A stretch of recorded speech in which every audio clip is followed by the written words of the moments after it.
Vamos lá, gente. Para quem não me conhece, meu nome é Stephanie, como a Anny apresentou, sou Solution Architect aqui na Liferay, trabalho no time de Enablement. Então, sou responsável, uma das pessoas responsáveis pelo Life Learning. Então, nossos conteúdos, nossos cursos, certificações, é o nosso time que é responsável por isso. Então, qualquer feedback, aproveita no Discuss, já dá o feedback para a gente poder cada vez mais evoluindo, que vai cair no meu time e a gente vai evoluindo. Mas como a Anny falou, essa apresentação ela foi feita, pelo Jeffrey Randa no DevCon, tá. Ele já tem 17 anos de casa, então sabe muito bem o que é Liferay e, é uma grande referência para o nosso time interno.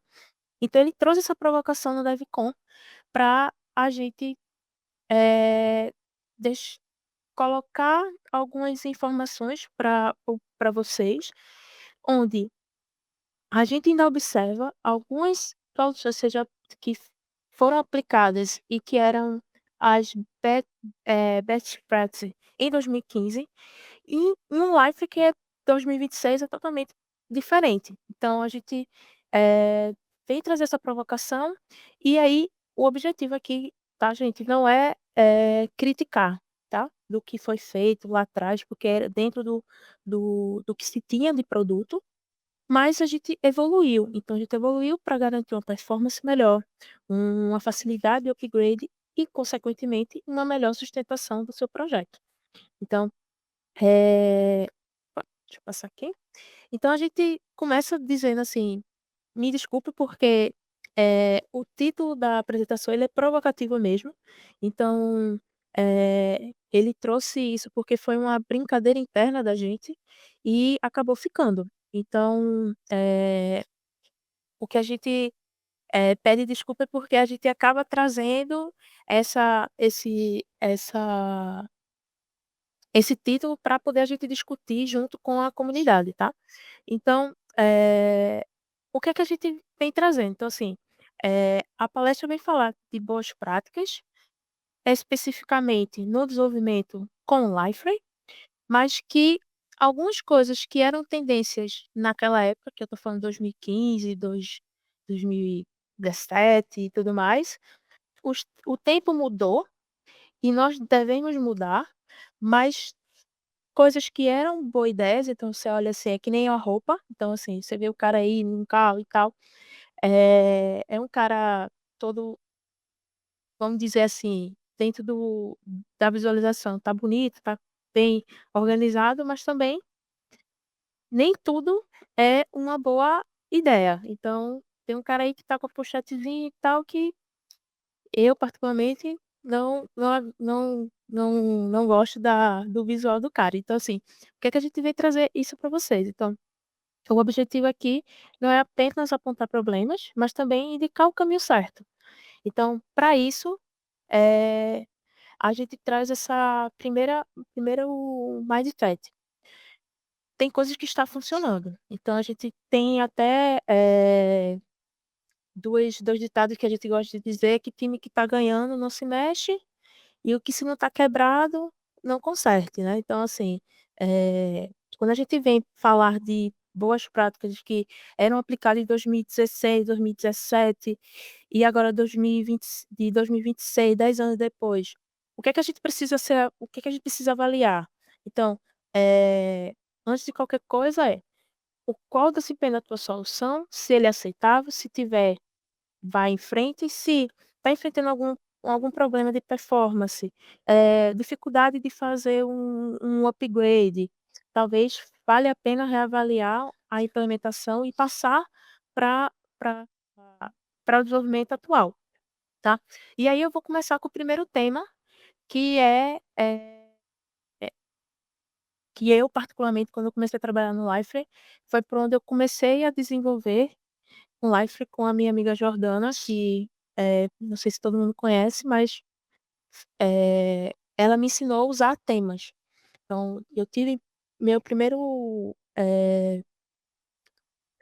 prática com o Life foi construir temas. Então, se hoje você usa tema, é algo que você tem que parar, porque você não está usando as melhores práticas atuais. Então, se você está iniciando um projeto hoje, temas é algo que não é para ser, implementado. Agora, se você tem um projeto ou está migrando, talvez valha a pena você começar aos poucos, step by step, e fazer essa migração.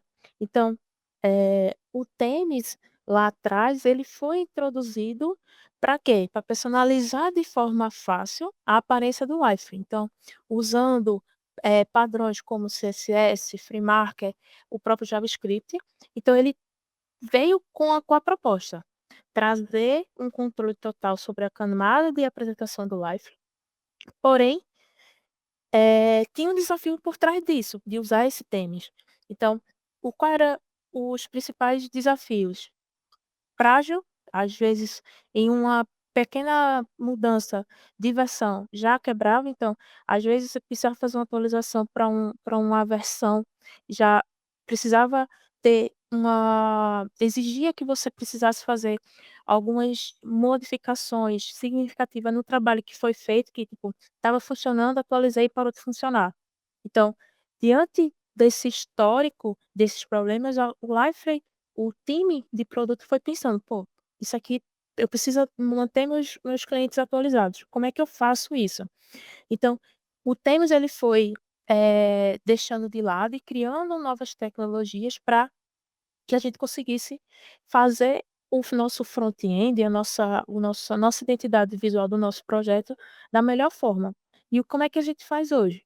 Hoje a gente tem os Stylebooks, né, que você consegue, definir suas regras visuais, como fonte, cores, espaçamentos, suas margens toda bonitinha. Temos o front-end Collector Extension, que aí você tem o Theme CSS Collector Extension, você tem o Favicon, você tem o JavaScript, então ele trabalha em conjunto para entregar a experiência do front-end desejada para você e master page, que são os elementos comuns. Então é o header, que é o cabeçalho, o rodapé, e aí você pode usar os fragmentos out of the box para nessas master page que você vai publicar uma vez, você vai ter a estrutura que você tem por debaixo para uma apresentação única. Então e aí eu posso também ter várias master page para, estruturas diferentes. Então, dentro desses 3 componentes que eu falei agora, você consegue substituir o Temis. E aí vem a pergunta: o que é que eu preciso, né? Eu não vou chegar aqui, explicar e aprofundar em cada desses 6 passos. Tem uma publicação que foi feita, na comunidade. Eu nem sei se ele chegou a ser migrado, eu vou até conferir e aí eu coloco até lá no Discuss para vocês, que é basicamente um passo a passo. Então de 6 passos, né, que você precisa analisar o tema atual, então identificar o que o que controla o layout, então a questão de layout, cor e comportamento do JavaScript, extrair esses estilos, então mover estilos reutilizáveis para um Kite extension, seja de theme, seja de JavaScript, converter esse layout em fragmentos, então, substituir JSPs ou templates por composições para para o passo 4, que é migrar para uma função JavaScript. Então aí você cria a sua JavaScript Class Extension, aplicar esse stylebook, com a consistência visual de todo o site, espaçamento, cores, fontes, etcétera, e você juntar isso e fazer seu deploy, e fazer essa publicação das Code Extension. Então, você faz o deploy e você consegue ir otimizando até você chegar no seu na sua entrega final. Aí algumas pessoas já me perguntaram: "Ah, Steph, mas eu posso ter os 2?" Você pode ter os 2. No momento que você vai desenvolvendo, você vai entregando no seu ambiente de desenvolvimento, você vai tendo os 2 até para você fazer a comparação, o que é que quebrou, o que é que não quebrou, o que é que está faltando, e você vai fazendo aos poucos, tá. Eh, e aí eu venho para o segundo tópico, que é o Service Builder. Então, se eu estou precisando desenvolver um projeto ou uma solução que eu preciso, eh, fazer manipulação de dados, eh, e aí eu preciso, eh, fazer isso. Não necessariamente eu preciso pensar inicialmente em CSS Builder. CSS Builder ele é uma ferramenta muito poderosa, mas ela tem o seu impacto na sua vida útil do seu projeto. Então, quando a gente pensa em modelar estrutura de dados, a gente já pensa no object. Então, se eu preciso construir alguma aplicação que eu vou ter uma definição da estrutura de dados delas e relacionamentos, o Liferay Object vai te dar isso. E aí, uma das vantagens é que você tem a estrutura que você pode criar usando a interface gráfica. Então, eu consigo aqui definir tanto nessa visualização que vocês podem ver na apresentação, que é você consegue olhar todas as entidades e fazer seus relacionamentos, ou você realmente fazer lá no modelo, que aí eu acho que eu não tenho aqui, é, não coloquei aqui, mas tem a outra visualização que você, se você já tiver um mindset de construir, você já pode construir e fazer relacionamentos usando as actions, a parte de relacionamento e etcétera, tá. E aí, quais são os benefícios? Então, como eu falei, é um desenvolvimento low code, então você tem uma interface para você criar uma regra de validação, você tem um relacionamento para você pode criar também, e as actions. Então, eu tenho que eu vejo muito nas novas implementações, eu tenho uma demanda que eu preciso criar, fazer algumas, integrações com, funcionalidades do Liferay. A Extra trabalha muito bem com isso, então eu consigo criar e trigar certas updates de informações ou adicionando uma nova informação, trigar isso e fazer por exemplo, uma notificação, seja via e-mail, seja notificação de usuário, ou, eu trabalho com e-commerce, tem um produto novo que entrou. Aí eu posso trigar isso para o meu cliente ou para o meu, eh parceiro, vamos dizer assim, para que ele receba essa notificação para poder iniciar o ciclo, continuar o ciclo de venda dele, né, e o pós-venda também. Então, eu consigo ter um desenvolvimento low code, eu consigo fazer a integração nativa do framework, então, Search, a parte de permissão e a Headless API, que ainda vou falar mais lá na frente, e com opções nativas, como Form, Collection e Dataset. Então, tudo isso, eu consigo trabalhar de forma, bem, redondinha com o Life Object. E aí vem o terceiro, que é o Portlet. Então, assim como o Themes, durante a maior parte do desenvolvimento do Liferay, os Portlets sempre foram muito populares. Então, ele sempre foi o acerto para construir as aplicações. Mas ele tem um ponto positivo que é, ele tem acesso, à camada de serviço do Liferay, né, diretamente. Você ganha questão de performance, mas dependendo, eh, se você precisar fazer, por exemplo, uma atualização dentro do core do Liferay e esses serviços que estão na camada do Liferay mudar, a gente tem um impacto maior. Então aí você precisa voltar lá e refazer, porque o porte parou de funcionar depois de uma atualização que eu precisei fazer, é porque algum serviço parou de funcionar.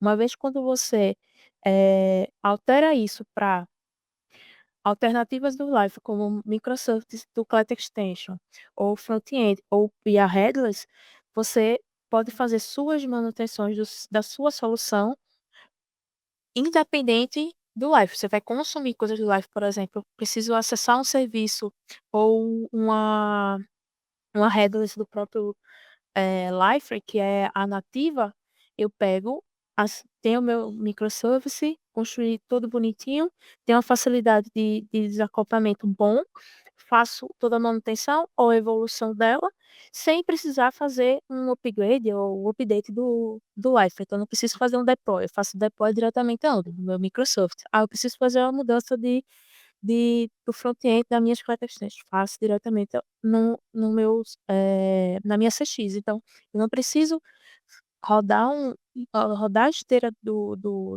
Life no sentido de, tipo, de desenvolvimento toda para poder fazer uma mudança. Eu faço somente na minha caixinha que está ali, agnóstica ao Life, tá.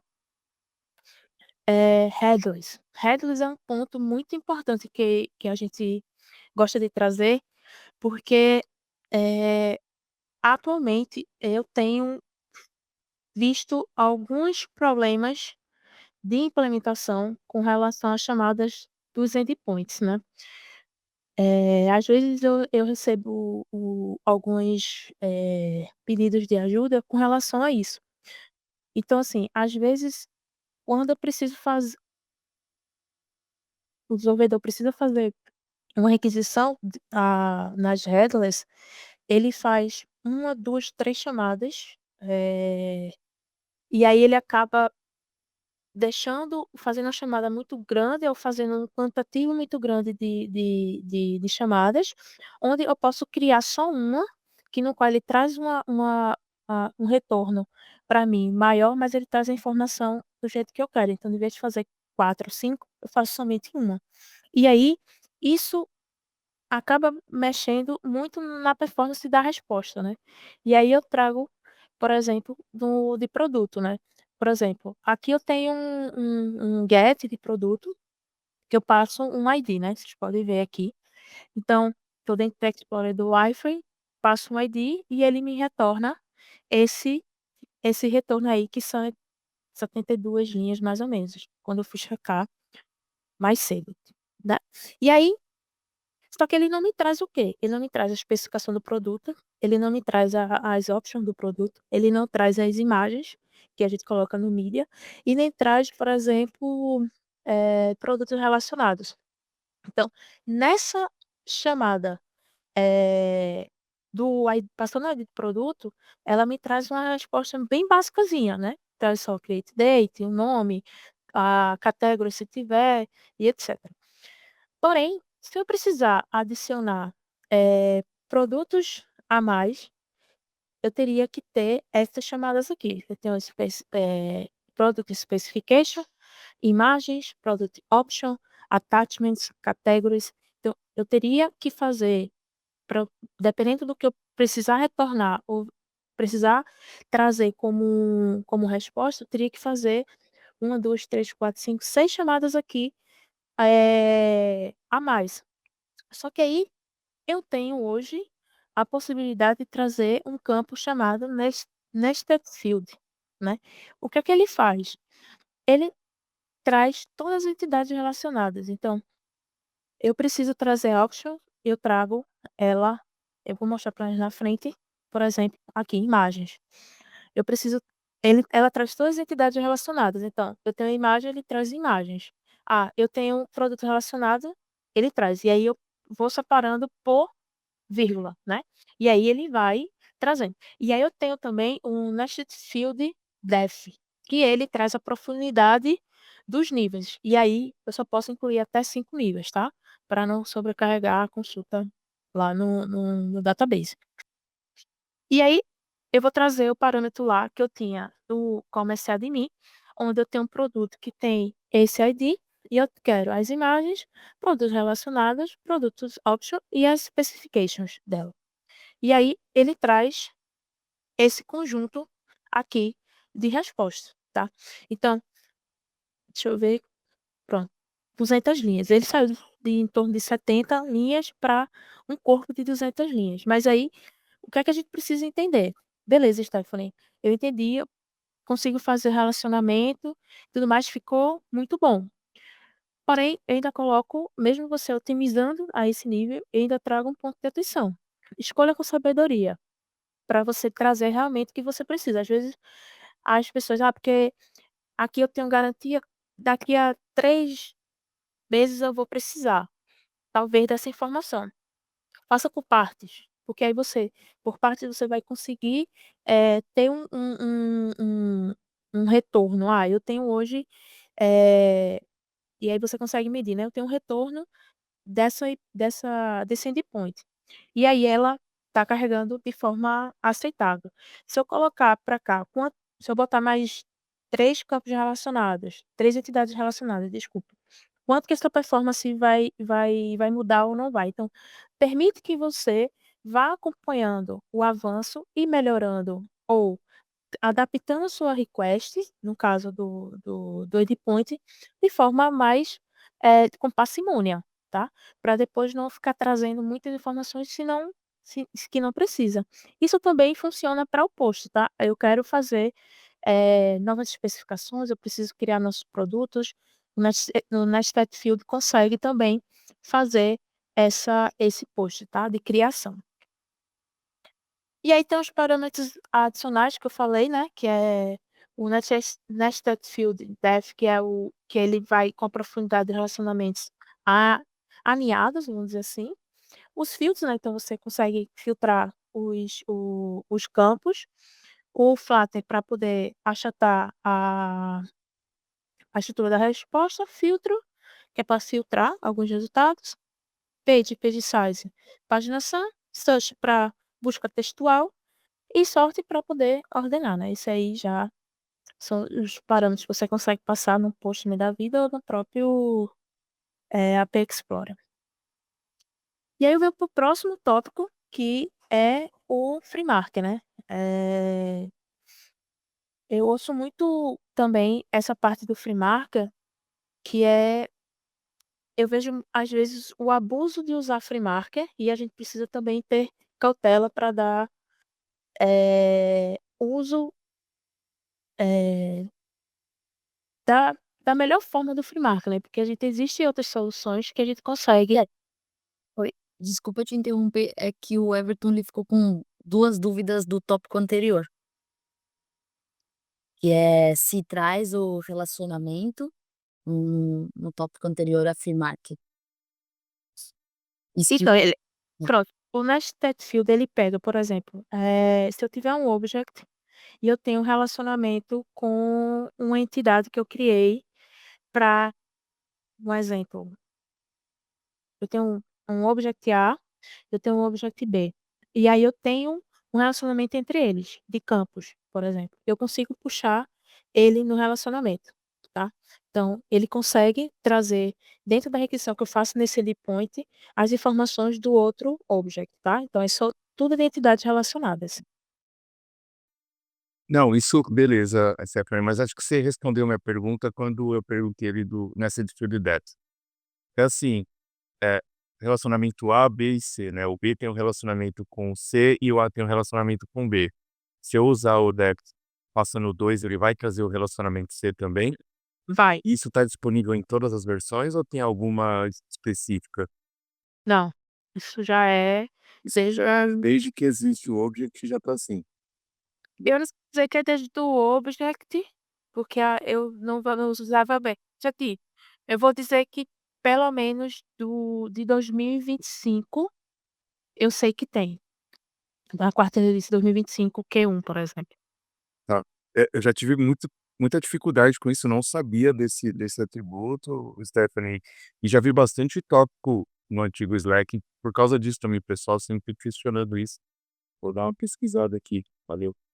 Mas isso aí é culpa nossa também, tá, Everton? Porque essa questão do Nightfield, ele não é possível fazer no API Explorer do Liferay. Mas existe o atributo, né. Existe para ter banco no e aí eu vou dizer que eu já conversei várias vezes e é uma dor que eu falo, tá. Então, não existe isso, não é Sim.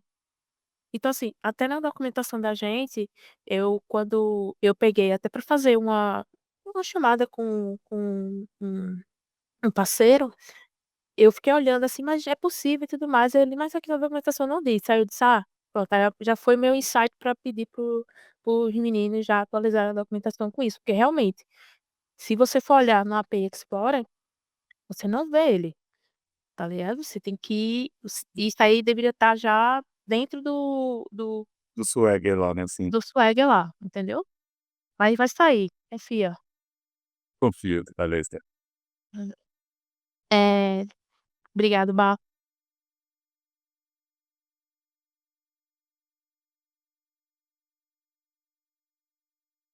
Tá no modo Muito, tá no muito, Esther. Foi mal. A questão do free market, né. O free market ele o bom do free market é que você usa, pode usar Service Locator para recuperar dados e fazer cálculos,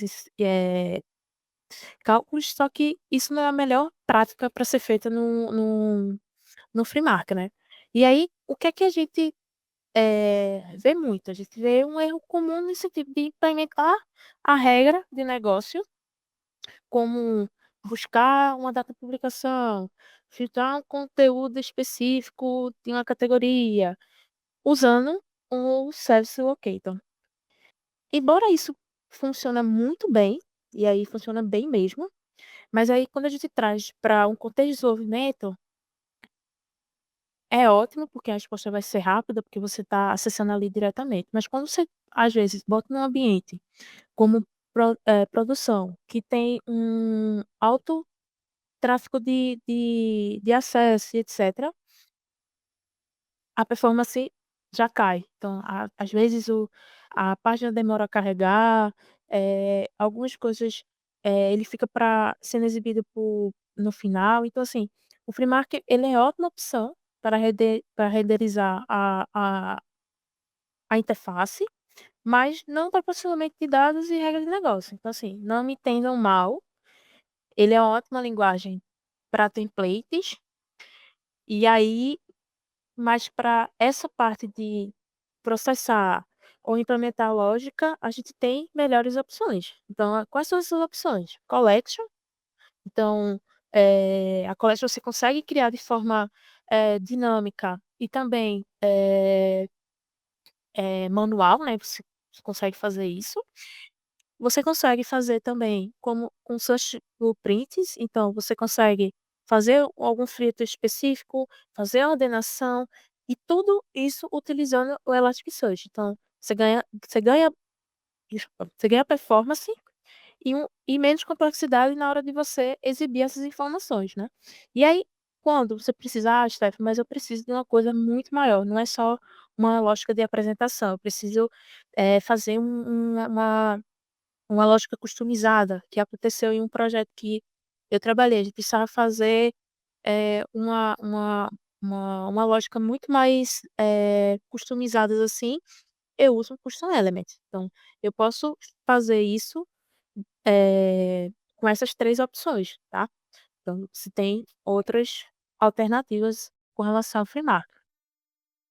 E tem a mais uma opção, que é a questão do banco de dados diretamente. Eh Eu já recebi algumas hoje mais não, mas em uns anos atrás, as pessoas questionavam sobre, o banco de dados do Liferay. Eh, Todas as entidades de persistência é gerenciado pelo Liferay. Então a gente não tem uma entidade de relacionamento do banco, né. A gente tudo é orquestrado pelo Liferay. Então o que é que a gente usa para poder fazer uma mudança muito grande em determinado, informação no Liferay? A gente usa a Headless, que tem o API Explorer, ou o GraphQL, que é também uma forma de você fazer sua queryzinha lá bonitinha para fazer essas mudanças. E ponto. Tipo assim, é a melhor forma e a forma correta de acessar esses dados. Então, eu preciso pegar alguma informação. Vai lá na Headless, você consegue. Vai lá no GraphQL, você vai conseguir. Então, você tem a garantia de, eh, acessar as informações e a lógica não ser quebrada, porque o que é que eu já peguei de problemas? A pessoa usar Skip Groove para fazer alguma mudanças de estrutura, por exemplo. Não é recomendado, porque pode ser que nas informações, que você esteja mudando, fique alguma referência que esteja faltando informação. Aí, quando você vai ver mais na frente, talvez você não enxergue o problema de imediato, mas depois de você esquecer que você fez aquela mudança, aí daqui a 3, 4, 5 meses, você vai olhar: "Ah, mas essa informação não tá, lá mais". Por quê? Porque você fez alguma alteração lá via script que apagou, escreveu, ou passou para nulo, ou deixou em branco, enfim. A gente recomenda fortemente não usar script groove para poder fazer nenhuma manipulação de dados, sempre usando as API REST ou GraphQL, tá. E aí eu venho para a última parte, que é falar para vocês: vocês não estão sozinhos, tá. A comunidade da gente cada vez mais vem crescendo. A Life percebeu isso, que a gente precisava caminhar junto com a comunidade, a gente precisava, estar junto de vocês. Então, o que é que a gente fez? A gente criou o, o Learn Life, né, que é o Life Learning, que onde tem toda a documentação do produto, tem trilhas e tem a possibilidade de você fazer treinamentos em sala de aula, né. Então toda a documentação do produto está lá, todas as trilhas estão lá. A gente, lançou no final do ano passado a trilha do Commerce, Administrator, que é para trilha de para quem é mais de negócio, e a gente tá para lançar a trilha de Commerce Developer, tá. Nos próximos semana a gente tá lançando essa nova trilha aí, que vai ser também vai ter um classroom dessa trilha. Então, fiquem ligados, quem trabalha com e-commerce é um ator que muitos clientes, muitos desenvolvedores falam assim: "Pô, mas vocês fizeram, conteúdo para negócio de, eh" como é que chama? Para o LED, que é o desenvolvimento, vocês fizeram para criar um site do zero, vocês fizeram para, content manager, que é para gestores de conteúdo, e ficaram: "Não, precisando do commerce, commerce, commerce", a gente ouviu e a gente tá para lançar aí nos próximos semanas, eu acho, a gente já tá concluindo. E por favor, como eu falei no início da minha fala, faça o feedback, o que estiver faltando: "Ah, tem um gap aqui que eu vejo que o curso não está falando ou está faltando informação", bota lá no Discuss para a gente poder captar esses feedbacks, para a gente poder melhorar esses cursos da gente, tá. E aí, o que eu posso dar como fala final: tome boas decisões, tá. Essas decisões elas acabam, sendo muito importante quando a gente vem pensar na mantenibilidade e escalabilidade do projeto. Às vezes o projeto ele nasce com uma proposta muito menor, e aí você vai aumentando ele, e aí você esquece de pensar na escalabilidade e nas melhores práticas, aí você começa a bater em barreiras como performance, manutenção, que a ideia é você, ter a segurança de que o seu projeto pode evoluir de forma saudável, até para que você consiga ter menos dor de cabeça, ou você, eh, não ter nenhum retrabalho, né. Então, pensem nesses pontos, e aí a evolução é constante e o sucesso tem que ser sustentável. Da minha parte é isso, estou aberta a perguntas.